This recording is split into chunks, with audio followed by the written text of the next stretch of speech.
একজন নবী বক্তব্য দিচ্ছিলেন, জনগণের মধ্যে একজন বললেন, আপনি খুব চমৎকার আলোচনা করেছেন, আপনি কি পৃথিবীর সবচেয়ে জ্ঞানী মানুষ? তিনি বললেন, হ্যাঁ, আমি পৃথিবীর সবচেয়ে জ্ঞানী মানুষ। আল্লাহ পাক তাকে ধরলেন, বললেন, হে মূসা আলাইহিস সালাম, তুমি পৃথিবীর সবচেয়ে জ্ঞানী মানুষ নও। আমার একজন বান্দা আছে যাকে তুমি 2 সাগরের মিলন স্থলে পাবে, যার নাম খিদর অর্থাৎ শ্যামল, সে এই পৃথিবীর সবচেয়ে জ্ঞানী মানুষ। মূসা আলাইহিস সালাম বললেন, আমি তার সাথে দেখা করতে চাই, I want to meet him. আল্লাহ পাক বললেন, মাছ নাও, মাছ, থলের মধ্যে মাছ নাও, যাত্রা শুরু করো, যেখানে গিয়ে দেখবে এই মাছ জীবিত হয়ে গেছে, সেখানেই সেই ব্যক্তির সাক্ষাৎ পাবে। তিনি চলতে লাগলেন, তার সাথে ছিল ইউশা বিন নুন, যিনি পরবর্তীতে নবী হয়েছেন।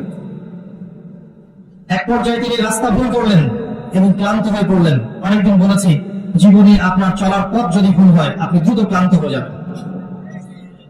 আজকে যদি আপনার জীবনের চলার পথ আল্লাহ এবং তার রাসূলের আনুগত্যের দিকে না হয়, অতি দ্রুত আপনি ক্লান্ত হয়ে যাবেন, শেষ বয়সে সুইসাইড করে মরতে হতে পারে।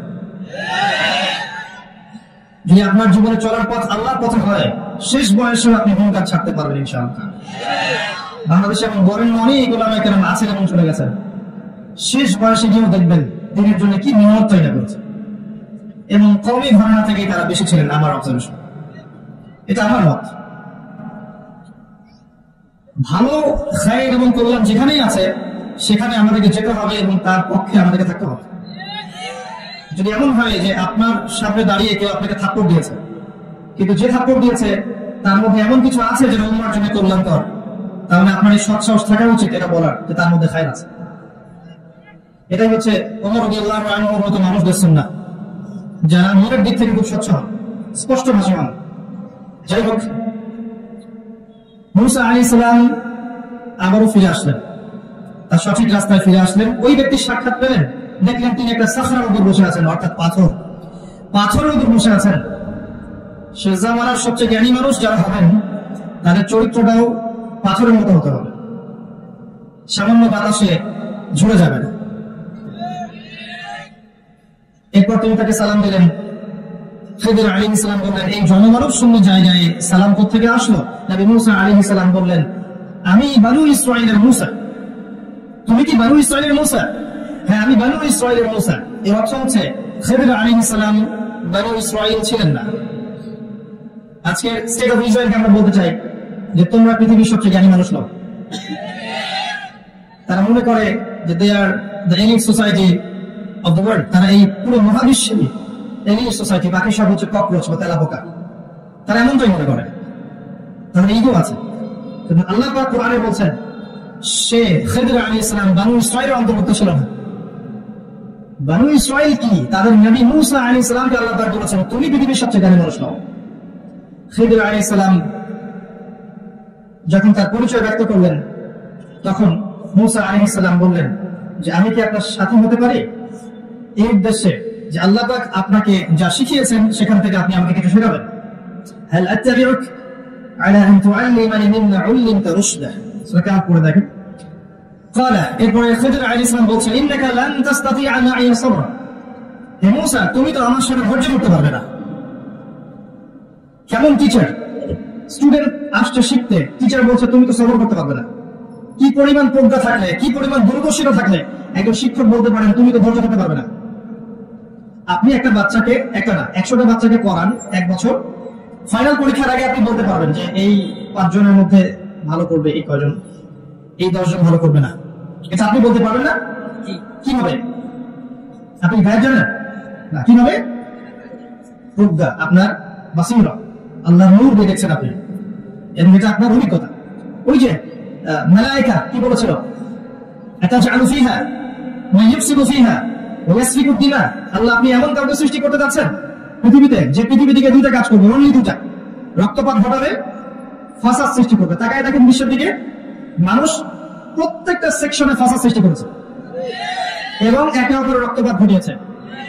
স্টিল না ঘটে যাচ্ছে, আগামী তো ঘটাবে ইনশাআল্লাহ। তাহলে কি ফেরেশতার গায়েব জানতেন? বসিরা, প্রজ্ঞা। এই যে ইন ফিউচার যে কিছু কথা বলা হয়, যেমন দাজ্জাল এমনটা করতে পারে, সে আকাশ নিয়ন্ত্রণ করবে, এই আকাশ নিয়ন্ত্রণের অর্থ এমনটা হতে পারে যে সে পুরো এই আকাশে যে টেকনোলজি আছে, প্রযুক্তি আছে, সেটাকে নিয়ন্ত্রণ করবে।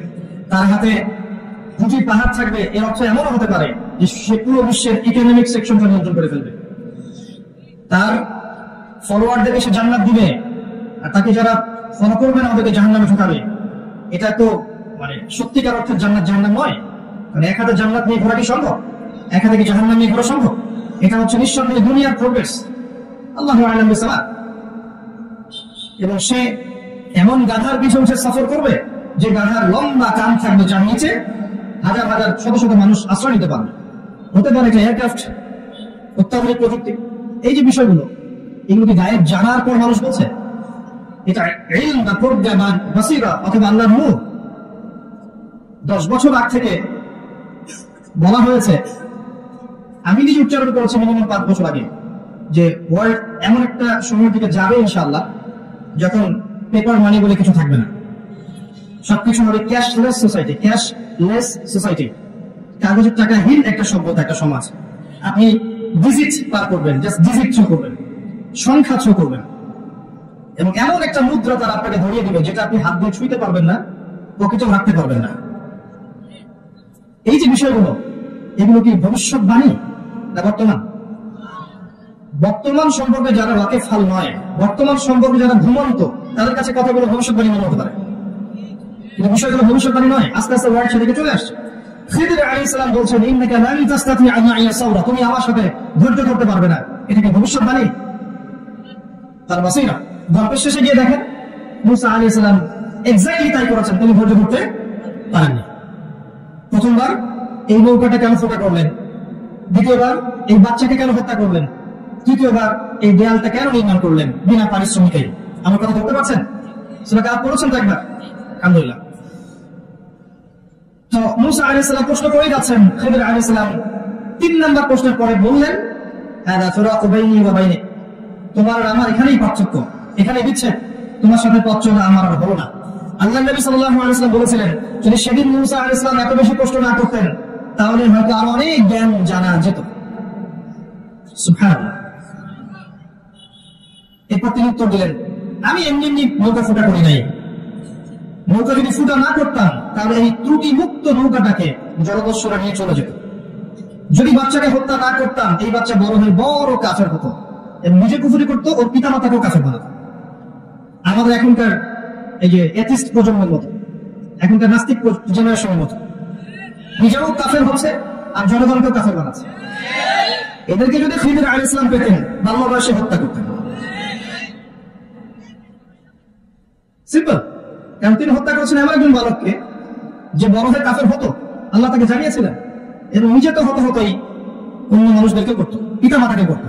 আর দেয়ালটা নির্মাণ করেছে এই কারণে, ওই দেয়ালের নিচে 2 জন ইয়েতিম বাচ্চার সম্পত্তি আছে যাদের পিতা মাতা সালেহ ছিল, সৎ ছিল। পিতা মাতা সৎ হলে সন্তানদের ভবিষ্যতের দায়িত্ব আল্লাহ নিজে নিয়ে নেন। এই পিতা মাতা কিন্তু বেঁচে নাই, সন্তান ছোট, পিতা মাতা সৎ ছিলেন, আল্লাহ খিদর আলাইহিস সালামকে পাঠিয়ে তাদের নিরাপত্তার ব্যবস্থা করলেন। খেয়াল করেছেন? আপনি আমি যদি সৎ হই, আপনার আমার সন্তানকে নিয়ে এত টেনশন করার কিছু নাই। তাদের ভবিষ্যতের দায়িত্ব কে নেবেন? আল্লাহ নিয়ে নেবেন ইনশাআল্লাহ। ওই যে জাফর ইবনে আবু তালিব রাদিয়াল্লাহু আনহু মুতার যুদ্ধে শহীদ হয়েছিলেন, তখন তার বাচ্চারা ছোট ছোট ছিলেন। নবী সাল্লাল্লাহু আলাইহি ওয়াসাল্লাম জড়িয়ে ধরে এই বাচ্চাটাকে জড়িয়ে ধরে কেঁদেছেন অঝোর নয়নে। তিনি একজন মানুষ ছিলেন, আর এটা আল্লাহর রহমত যে তিনি কেঁদেছেন কষ্টে। তাকে আল্লাহ দেখিয়েছেন এই যে মুতার যুদ্ধ, যেখানে মাত্র 3000 মুসলিম সৈন্য আর 2 লক্ষ রোমান সৈন্য, যুদ্ধ কি সম্ভব? এরপরেও মাত্র 12 জন সাহাবী শাহাদাত বরণ করেছেন এই যুদ্ধে।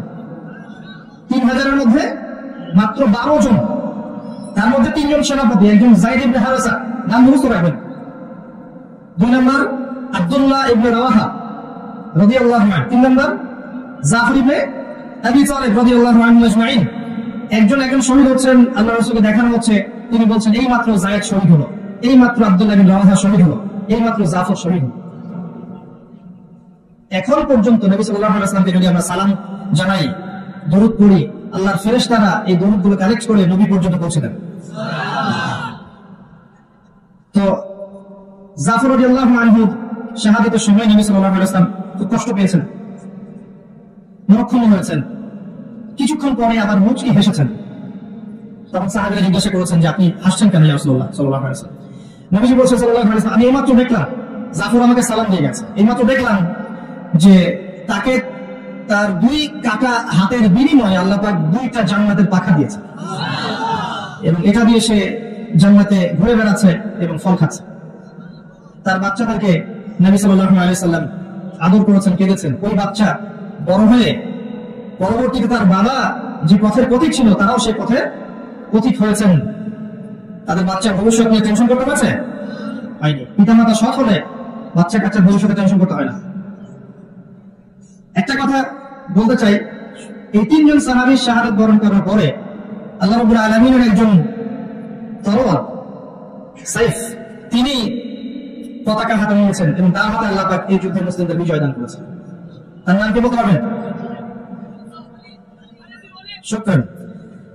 খালিদ বিন ওয়ালিদ রাদিয়াল্লাহু আনহু জীবনের একটা বড় পর্যায় পর্যন্ত ইসলামের বিপক্ষে ছিলেন, এমনকি উহুদের যুদ্ধে মুসলিমদের বিপক্ষে ছিলেন।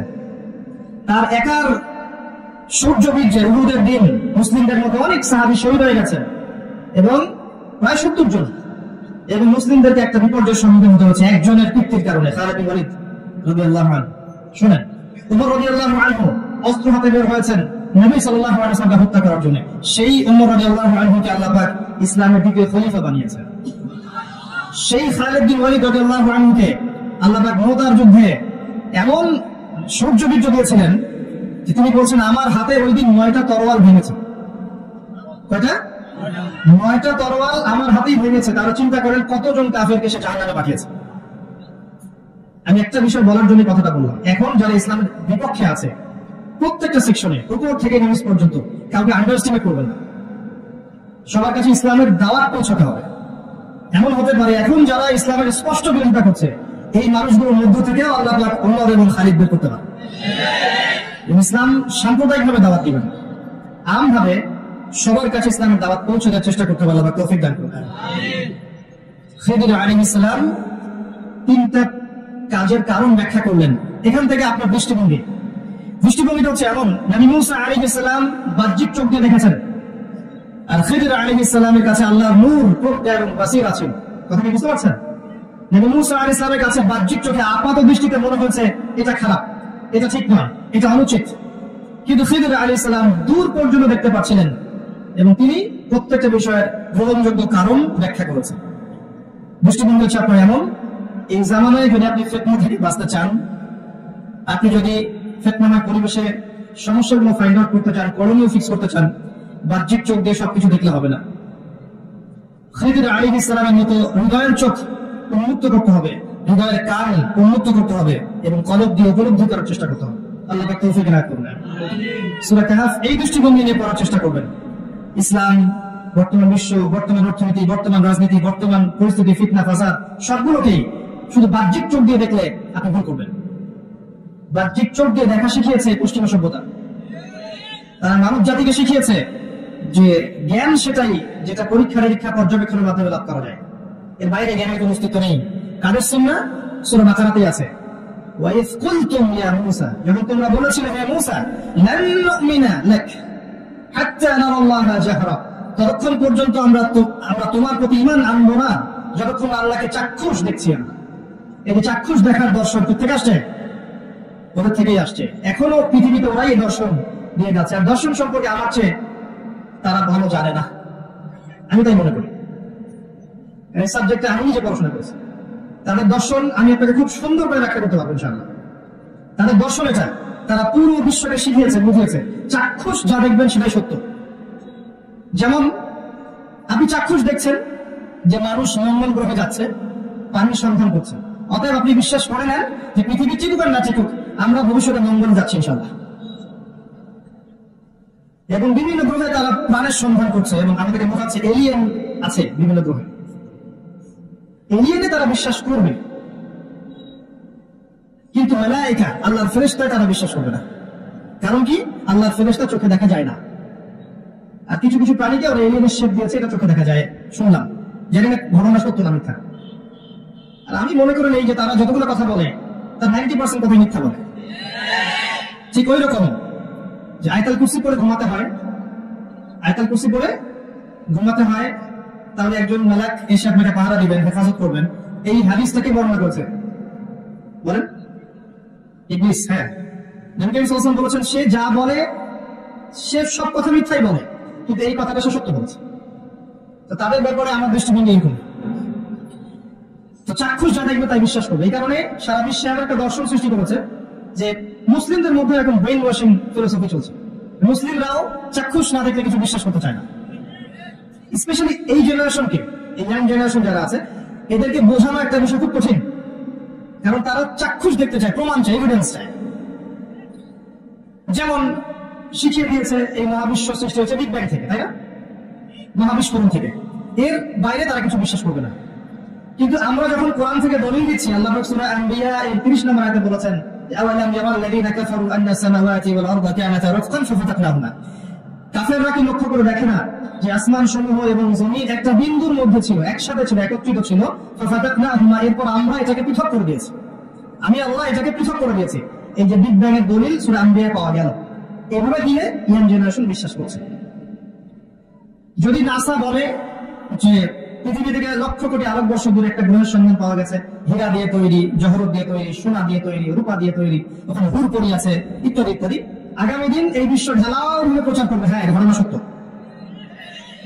আল্লাহ পাক শুধু কোরআনেই নয়, তাওরাত জাবুর ইনজিলেও বলেছিলেন যে জান্নাত একটা জিনিস আছে, মুত্তাকিদের জন্য আল্লাহ পাক প্রস্তুত করেছেন। এই সভ্যতা এটা বিশ্বাস করবে না, কারণ সে চাক্ষুষ দেখেনি এখন পর্যন্ত। এই যে দর্শন, লান নুমিনা লাকা হাত্তা নারাল্লাহা জাহরা, এটা নতুন দর্শন, এটা প্রাচীন দর্শন, এটা নতুনত্ব দিয়েছে। কিন্তু এখানে মনে রাখবেন, আপনার ইমানের প্রতিটা পিলার অবিশ্বাস বিশ্বাস। কিসে বিশ্বাস? আল্লাহ যদি চোখের সামনে থাকতেন, ফেরাউনও তাকে সিজদা করত। তাহলে এই আয়াত কোথায় হতো? লিনাবলুয়াকুম আইয়ুকুম আহসানু আমালা। আল্লাহ পৃথিবীতে পাঠিয়েছেন পরীক্ষা করার জন্য যে আমাদের মধ্যে আমলে কে উত্তম। আল্লাহ যদি চোখের সামনে থাকতেন, ফেরেশতারা আমাদের চোখের সামনে থাকতো, মানুষ আজরাইলকে দেখতে পায়, মালাকুল মউতকে দেখতে পায়, তাহলে কি পাপ করে? পরীক্ষা হয়। সিম্পল। এটা বোঝার জন্য পিএইচডি করার দরকার আছে? এখন এগুলো বোঝায় ইমানের 6 পিলার প্রতি জায়গায়। আল্লাহকে দেখতে পাই না, বিশ্বাস করতে হবে। মালায়েকাকে দেখি না, এই জায়গা মালায়েকা ঘিরে রেখেছেন, দেখি না, বিশ্বাস করতে হবে। আগের আসমানি কিতাব একটাও দেখি নাই। ইভেন অনেক মুসলিম তো কোরআনও দেখে নাই। এমনও মুসলিম আছে কোরআন দেখে নাই, জানে যে একটা কোরআন বলে একটা কিতাব আছে, বাবা মারা গেলে খুলে পড়তে হয় বা হুজুরকে ডেকে এনে পড়াতে হয়। নিজে পড়াতে তৌফিক হয় নাই, হুজুরকে ডেকে এনে পড়াতে হয়। আর এক শ্রেণীর মাশাআল্লাহ সেরকম মানুষও বের হয়েছে, কোনটাকে পড়ে দিবে, পকেট ভর্তি করে বাসা চলে আসবে। সেও চিন্তা করেছে যাক একে বানিয়ে পাওয়া এটা একটা বুদ্ধি। এরকম পরিণত হওয়া উচিত, যেমন সন্তান তেমন পরিণতি হয়েছে। যাই হোক, আসমানি কিতাব সব আমরা দেখি নাই, বিশ্বাস করতে হবে। নবী রাসূলগণ সবাইকে দেখেছেন, আমাদের নবীকেও তো দেখি নাই, দেখেছি, বিশ্বাস করতে হবে। ওয়াল ইয়াউমিল আখির, পরকালের জীবন, কবরের আযাব, ঠিক আছে, পুনরুত্থান, মিজান, ফুলসিরাত, জান্নাত জাহান্নাম দেখেছি, বিশ্বাস করতে হয়। ওয়াল কদরি খাইরিহি ওয়া শাররিহি, তাকদীরের ভালো মন্দ দেখেছি, বিশ্বাস করতে হয়। এই ঈমানের 6 পিলার গায়েব নয়, অবশ্যই গায়েব। এই গায়েবের উপর যারা বিশ্বাস করছে এরাই হচ্ছে মুত্তাকি। যালিকাল কিতাব লা রাইবা ফীহি হুদাল লিল মুত্তাকিন আল্লাযীনা ইউমিনুনা বিল গায়ব। কারা মুত্তাকি? যারা এই গায়েবে বিশ্বাস করে, ঈমানের 6 পিলারে বিশ্বাস করে। আসেন এই জ্ঞানতাত্ত্বিক দর্শনটা ঠিক করে লাগে। জ্ঞান আল্লাহর পক্ষ থেকে আসে। কার পক্ষ থেকে আসে? লাকুল হাক্কু মির রাব্বিকুম, এই সূরাতেই আছে 29 নম্বর আয়াতে। লাকুল হাক্কু মির রাব্বিকুম, হক সেটাই যেটা তোমার রবের পক্ষ থেকে নাযিল হয়। সুবহানাল্লাহ। হক, সত্য, মিথ্যা, ন্যায় অন্যায়, ভালো মন্দের মানদণ্ড সেটাই যেটা তোমার রবের পক্ষ থেকে নাযিল হয়েছে। কি নাযিল হয়েছে রবের পক্ষ থেকে? মানুষের মস্তিষ্ক প্রসূত বিদ্যা, বুদ্ধি, দর্শন, কনস্টিটিউশন, কি নাযিল হয়েছে? আল্লাহর কিতাব। যখন তাওরাত নাযিল হয়েছিল, তাওরাতই ছিল হক। যখন জাবুর নাযিল হয়েছিল, জাবুরই ছিল হক। যখন ইনজিল নাযিল হয়েছে, ইনজিলই ছিল কি? হক। এখন আছে কোরআন, কিয়ামত পর্যন্ত থাকবে কি? কোরআন। তাহলে হক বাতিলের মানদণ্ড কি? অবশ্যই এর ব্যাখ্যায় সুন্নাহ আসবেই, আসবে না? নাকি শুধু কোরআন মানবেন, সুন্নাহ মানবেন না? এক শ্রেণীর মানুষ বের হয়েছেন এখন, শুধু কোরআন মানি, সুন্নাহ হাদিস মানি না, সুন্নাহ মানি না। এটা আরেকটা বড় ফিতনা। আল্লাহ পাক কোরআনে বলেছেন যে ওয়া আতাকুমুর রাসূলু ফাখুযুহু ওয়া মা নাহাকুম আনহু ফান্তাহু। রাসূল তোমাদেরকে যা দিয়েছেন সেটা কি করো? গ্রহণ করো। রাসূল যা থেকে নিষেধ করেছেন তা থেকে দূরে থাকো। হাদিস না মানলে কিভাবে এর উপর আমল করবে? এই ফিতনায় পাবেন না। হাদিস আল্লাহর পক্ষ থেকে এসেছে, এটা আলাদা কোন উৎস থেকে আসেনি। ওয়া ইয়ানতিকু আনিল হাওয়া ইন হুয়া ইল্লা ওয়াহয়ুন ইউহা। রাসূল সাল্লাল্লাহু আলাইহি ওয়াসাল্লাম নিজের মন গড়া কোনো কথা বলেন না, তিনি ওইটাই বলেন যে আল্লাহর পক্ষ থেকে ওহী করা হয়। সো কোরআন এবং সুন্নাহ ছাড়া হকের অন্য কোনো মানদণ্ড আছে? নাই। এবার আসেন, এই কোরআন এবং সুন্নাহ যদি ইলমের মানদণ্ড হয়, জ্ঞানের উৎস হয়, তাহলে আমাদের এর উপর কিছু করণীয় আছে না? আমাদের করণীয় হচ্ছে প্রথমত আল কোরআনকে পড়তে শেখা। কি করণীয়? প্রথম, তারপরে নিয়মিত তেলাওয়াত করতে শেখা বা চর্চা করা। এরপর আমাদের কাজ হচ্ছে কোরআনের অর্থগুলোকে বোঝা, কোরআনের আদেশগুলোকে মেনে চলার চেষ্টা করা, নিষেধগুলোকে বর্জনের চেষ্টা করা, এবং কোরআনের দাওয়াত মানুষের দুয়ারে দুয়ারে পৌঁছে দেওয়ার চেষ্টা করা। আল্লাহ পাক আমাদের সবাইকে তৌফিক দান করুন। দৃষ্টিভঙ্গি বুঝলেন, খিদর আলাইহিস সালামের মতো হওয়ার চেষ্টা করেন। এরপরে আপনি সূরা কাহফটা পড়ার চেষ্টা করেন। প্রত্যেক জুমার দিন পড়তে হয়। প্রথম দিকে আয়াতগুলো মুখস্থ করার চেষ্টা করেন, প্রথম 10, তারপর শেষের 10। কিছু আয়াত মুখস্থ করে ফেলবেন, এতে আপনার লাভ আছে। আমার পরামর্শ, সূরা বাকারার প্রথম 5টা আয়াত পারা যাবে না? সূরা ফাতিহা একটু পারেন মাশাআল্লাহ, সূরা ফালাক, নাস, ইখলাস, সূরা কাফিরুন, সূরা বাকারার 255 নম্বর আয়াত আয়াতুল কুরসি, শেষের 3টা আয়াত, তারপরে আপনার সূরা হাশরের শেষের 3 আয়াত, সূরা জিন প্রথম 10, সূরা কাহফ প্রথম 10 শেষের 10, সূরা মুলক, সূরা ইয়াসিন, সম্ভবত সূরা রহমান, সূরা ওয়াকিয়া। এই যে আয়াতগুলো আছে এগুলো একটু মুখস্থ করার চেষ্টা করা যায় না? পারবো না ইনশাআল্লাহ? সারা বছরে আমরা এখন পর্যন্ত মাশাআল্লাহ 1-200 বই পড়ি নাই? পড়েছি ইনশাআল্লাহ, পড়েছি না? আমরা বই পড়েছি, উপন্যাস পড়েছি, আমরা বাংলা, ইংরেজি, অঙ্ক, ফিজিক্স, কেমিস্ট্রি, বায়োলজি মাশাআল্লাহ অনেক কিছু পড়েছি, পড়ি নাই? আল্লাহ আমাদেরকে তৌফিক দান করুন, আমরা যেন আল কোরআন পরিপূর্ণরূপে মুখস্থ করতে না পারলেও আমরা যেন আংশিক হলেও মুখস্থ করতে পারি। আল্লাহ পাক আমাদের সবাইকে তৌফিক দান করুন, আমিন। এরপরে আমি শেষ করার আগে সূরা কাহফের কিছু বিষয় আপনাদের সাথে শেয়ার করব ইনশাআল্লাহ। সেটা হলো সূরা কাহফ আপনাকে শেষ জামানা থেকে বাঁচাবে ইনশাআল্লাহ। এর মধ্যে একটা গল্প আছে, আসহাবুল কাহফের গল্প। তার গল্প, এই আসহাবুল কাহফের গল্পটাকে খুব ভালো করে পড়বেন, পড়লে আপনি বুঝতে পারবেন যে এই গল্পের মধ্যে এমন কিছু একটা আছে যেটা আপনাকে মাসিহুদ দাজ্জাল, সমসাময়িক ফিতনা এবং চলমান বৈশ্বিক ফিতনাগুলো থেকে বাঁচাবে ইনশাআল্লাহ। তাদের মূল কাজটা ছিল এই যে তারা ঈমান নিয়ে এসেছিল, প্রথমে ঈমানটা গোপন রেখেছে, এরপর ঈমানটাকে প্রকাশ করেছে, ঈমানের দাওয়াত মানুষকে দিয়েছে। দাওয়াত দেওয়ার পর কিছু মানুষ, মানে বেশিরভাগ মানুষই তাদের দাওয়াত কবুল করেনি। তারা ওই জায়গা থেকে হিজরত করে চলে গেছে, চলে গিয়ে একটা গুহায় আশ্রয় নিয়েছিল। সেখানে আল্লাহ পাক তাদেরকে 300 বছর ঘুম পাড়িয়ে রেখেছেন। ঠিক আছে, ঘুম পাড়িয়ে রাখার পর আল্লাহ পাক উঠিয়েছেন এমন সম্প্রদায়ের কাছে যে সম্প্রদায় পরকালে বিশ্বাস করত না। আল্লাহ পাক এই ঘটনার মধ্য দিয়ে আল্লাহ রাব্বুল আলামিন পরের জেনারেশনের মানুষকে শিক্ষা দিয়েছেন যে পরকালটা সত্য। আসহাবুল কাহফ এমন একটা যুগের মধ্যে ছিলেন যেই যুগটা কিন্তু বর্তমান আধুনিক দাজ্জালের সভ্যতার মতোই ছিল। সেখানেও এরকম শিরক ছিল, সুদ ছিল, জিনা ছিল, আপনার কুফর ছিল, হারাম সবকিছু ছিল। আপনি মিলিয়ে দেখবেন তারা ওই যুগেই ঠেকেছেন। এই যুগেও যারা আসহাবুল কাহফের মতো ঈমান নিয়ে আসবে, ঈমানকে চর্চা করবে, তারপর দাওয়াত প্রদান করবে এবং ঈমান প্রতিষ্ঠার চেষ্টা করবে, এক পর্যায়ে তারা দেখতে পারবে যে পরিবেশ পরিস্থিতি তাদের অনুকূলে থাকছে না। এই সময় আপনার কাছে অপশন হচ্ছে ফিতনা থেকে টোটালি নিজেকে ডিসকানেক্টেড করে স্বতন্ত্র থাকার চেষ্টা করা। নিজে থাকুন, নিজের পরিবার নিয়ে থাকুন, নিজের স্বার্থের মধ্যে নিজের দাওয়াতের কাজ করতে থাকুন, ফিতনাময় পরিবেশ থেকে নিজেকে সরিয়ে রাখুন। কম কথা বলেন, কম মানুষের সাথে মেশেন, ফিতনায় কম যান। আপনি আপনার নিজের আমল পরিবারকে নিয়ে ইসলামকে নিয়ে চলার চেষ্টা করেন, আপনার সাধ্যমতো যতটুকু করার এতটুকু করেন। আর যদি একসময় দেখেন ফিতনায় মোটেই টিকতে পারছেন না, আসহাবুল কাহফ যেমন ডিসকানেক্টেড হয়ে গেছে, এভাবে ফিতনাময় পরিবেশ থেকে নিজেকে আড়াল করে নেন। এই একটা মাত্র অপশন আছে যদি আপনি এই ফিতনাময় জর্জরিত পরিবেশ থেকে নিজেকে সেভ করতে চান। প্রথমেই ওই লেভেলে যাওয়ার প্রয়োজন নেই, প্রথমে আগে তাদের মতো ঈমান নিয়ে আসেন, এরপর ঈমানের চর্চা করেন, ঈমান প্রচার করেন, দিনের প্রচার প্রসার প্রতিষ্ঠার চেষ্টা করেন, সমস্যা আসলে ফেস করতে থাকেন। একটা পর্যায়ে গিয়ে যদি দেখেন যে আপনি কোনোভাবেই ফিতনাময় পরিবেশে টিকতে পারছেন না, তখন সেখান থেকে আপনি সরে যান। সরে গিয়ে নিজের পরিবার এবং আপনার মতো করে যারা চিন্তা করে তাদের সাথে মিলেমিশে থেকে দিন নিয়ে টিকে থাকেন। তারপরেও ফিতনাময় পরিবেশে চলে যায় না। এছাড়া আপনার কাছে বৈশ্বিক ফিতনাময় পরিবেশ থেকে বাঁচা